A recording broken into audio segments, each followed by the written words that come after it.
அனைவருக்கும் நமஸ்காரம். நாம் இன்றைக்கி பார்க்க இருக்கிறது சித்த வித்தியார்த்திகளின் நடவடிக்கை கிரமயத்தில் சட்டம் 15. சித்த விதியை பெற்றவர்கள் ஏதாவது ஒரு காரியம் புதிதாக நடப்பில் கொண்டு வர வேண்டும் என்று நினைக்கும் தருணத்தில் அந்தந்த இடங்களில் உள்ள சித்த விதியை பெற்றவர்கள் கூடுமான வரைக்கும் மற்றுள்ள இடங்களிலும் சித்த விதியை பெற்றவர்களை கூட்டி ஒரு சபையாக சேர்த்து அந்த சபையில் வைத்து எழுதப்பட்ட வகுப்புகளுக்கு எதிராகாத விதத்தில் காரியங்களை நடப்பில் கொண்டு வர செய்யலாம் அப்படிங்கிறாரு. இப்போ சித்த விதியை பெற்றவர்கள் ஏதாவது ஒரு ஒரு விஷயத்தை ஒரு ஆசிரமத்தில் ஒரு நிகழ்வு நடத்தணும்னு முடிவு பண்ணுறாங்கன்னு வச்சுக்கோங்களேன்.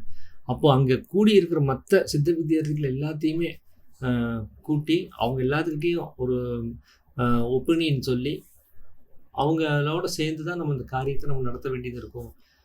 தனித்து இங்கே செயல்படுறது அது கட்சி சார்பாக மாறிடும். நாங்கள்லாம் ஒரு குரூப்பு, இவங்கள்லாம் ஒரு குரூப்புன்னு அப்படி ஒரு சார்ந்து ஒரு விஷயத்த செய்யக்கூடாது.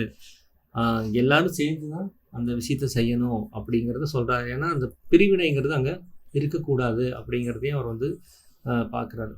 அப்படி நீங்கள் கொண்டு வரக்கூடிய காரியம் இங்கே எழுதப்பட்ட இந்த 30 வகுப்புகளுக்கு எதிராக இருக்கக்கூடாது, அதுக்கு சாதகமாக தான் இருக்கணும் அப்படிங்கிறதையும் அவர் அங்கே குறிப்பிடுறாரு.